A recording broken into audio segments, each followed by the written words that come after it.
Na.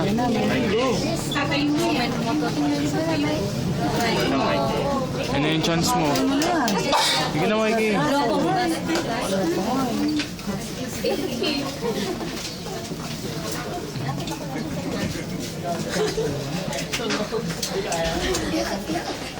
Iyak na yun. Ay, si Lola. Sabi ko yun. Kasi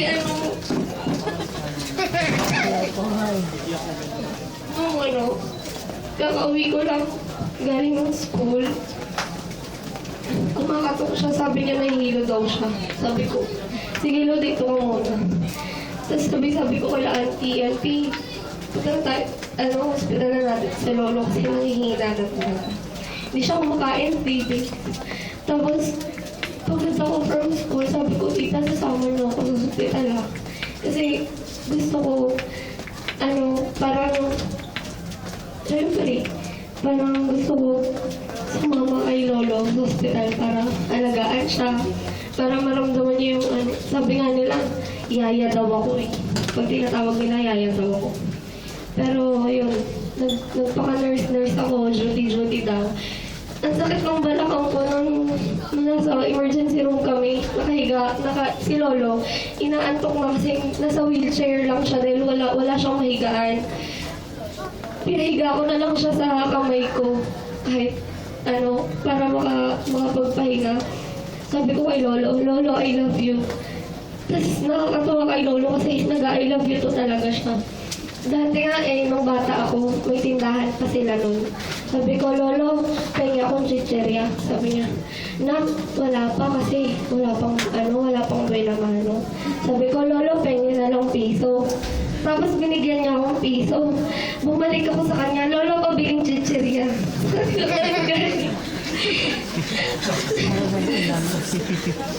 Ayun, kaya thankful ako kasi, dahil sa piso.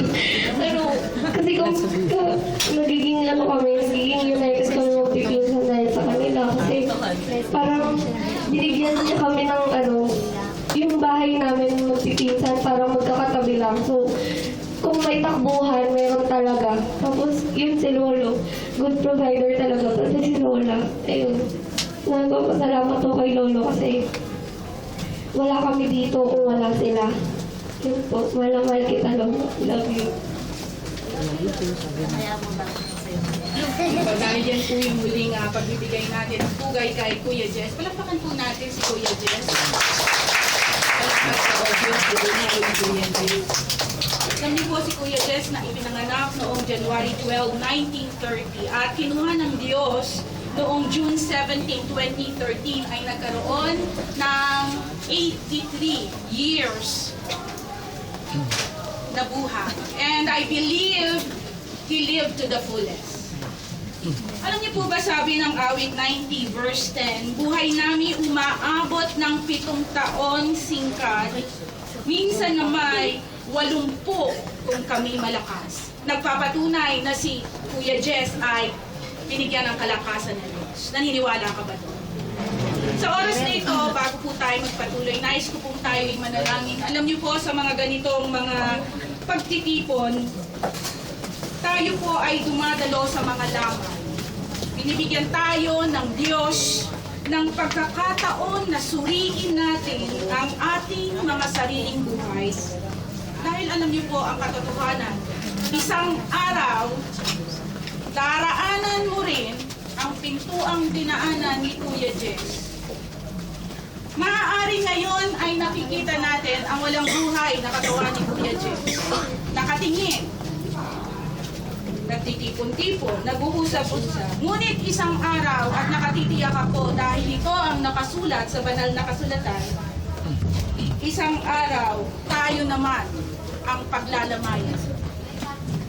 Sapagkat sinasabi ng kasulatan, dapat alalahanin ng buhay. Buhay ka ba? Buhay ka ba ngayon? Ito ay para sa atin. Dapat daw nating alalahanin na kayong mga buhay, siya man ay nakatakdaring mamatay. Tayo po'y sumandaling manalangin at humingi ng karunungan sa Diyos. Ama, dalangin ko po sa maiksing pagtitipon na ito, Panginoon, na ang mga ipinakita ni Kuya Jess ay makintil sa aming mga kaisipan ang mabubuting bagay na ipinakita po niya. At salamat dahil ito'y maaalala namin. At sa oras na ito, Ama, piniling po namin, Banal na Espiritu, na ikaw po ang magpahayag ng katotohanan ng salita mo. Nawa sa lahat sa aming naririto, ipahayag mo ang katotohanan ng iyong salita. Sa pangalan ng iyong anak na si Jesus. Amen. Can you say amen to that? Amen. Nais ko pong basahin ang isang talata sa Biblia na matatagpuan sa Philippians chapter 1 verse 21. Ito'y isinulat ni Pablo habang siya po ay nasa isang pilihan sa Roma. Siya po ay nagpapahayag ng salita ng Diyos, nagbibigay ng pag-asa. Ngunit sa talatang maigsing talatang ito ay puno siya ng kagalakan at ng pag-asa. Let me read this for you. Sabi niya sa English, "For to me, to live is Christ and to die is gain." Sa Tagalog, sapagkat para sa akin, si Kristo ang buhay at dahil dito'y pakinabang ang kamatayan. Alam niyo po, ang salitang pakinabang ay ginagamit sa mundong ito sa negatibong pamamaraan. Let me give you an example of sentences kung saan ang pakinabang ay ganito ginagamit.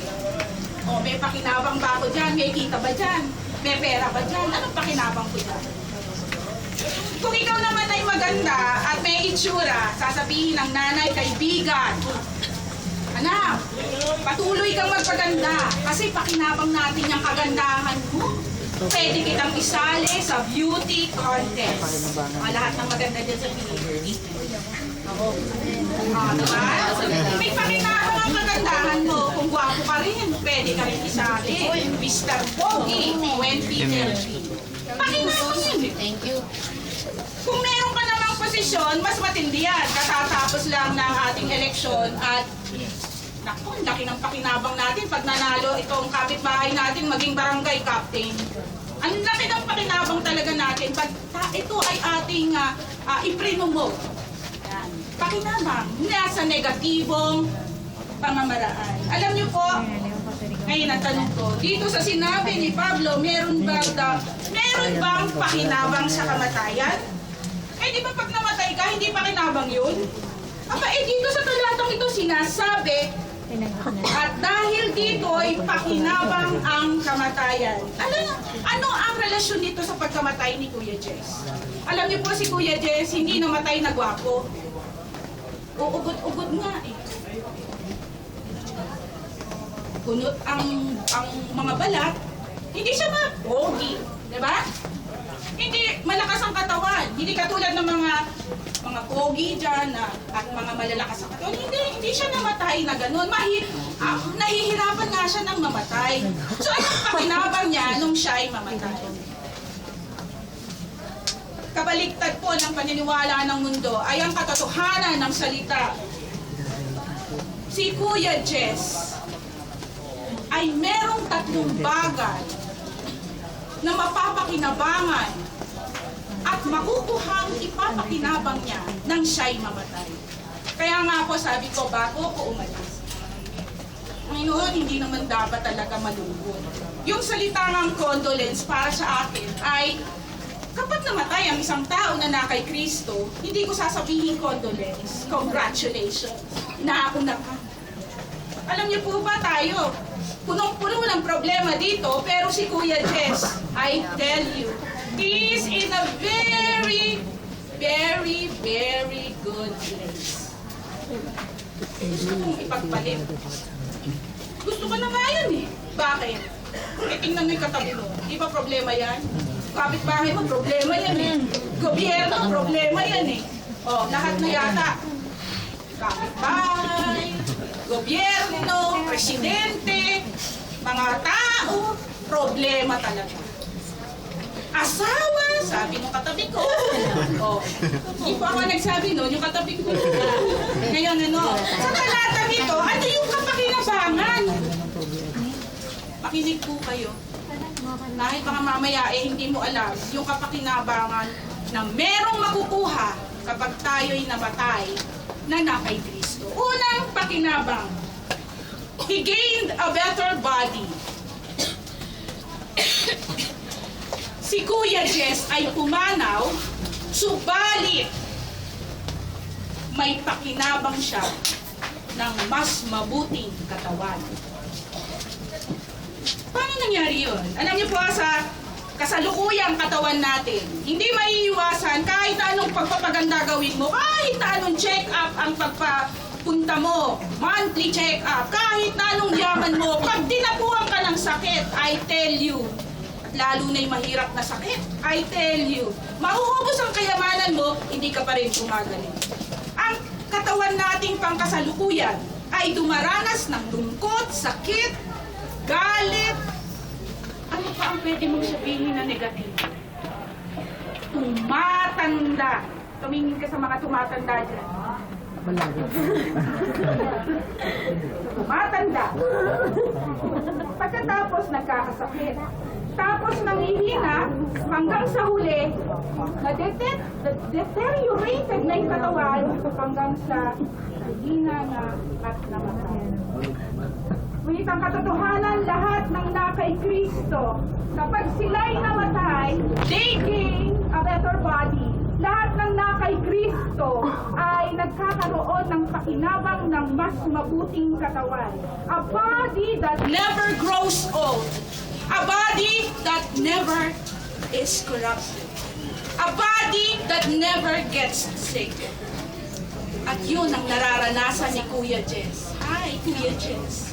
Mas mapalad ka ngayon sa amin na namin. Bakit? Dahil 1 Corinthians 15:52 says, at ito'y sinabi ni Pablo sa mga nakakilala kay Kristo, babaguhin tayong lahat. Excuse me po, ang sinasabing lahat dito ay yung may kaugnayan, relasyon kay Kristo. Hindi ibig sabihin lahat ng tao. Correction lang po, paglilinaw. Ang ating katawang nabubulok ay mapapalitan ng katawang hindi mamamatay. At sinabi rin sa Philippians chapter 3:23, ang sabing ganon, ang ating katawang lupa na may kahinaan ay babaguhin niya ng Diyos, ni Kristo, upang maging maluwalhating tulad ng kanyang katawan. Kung anong may katawan si Kristo, kapag namatay ang isang na kay Kristo, magkakaroon siya ng mana na katulad ng katawan.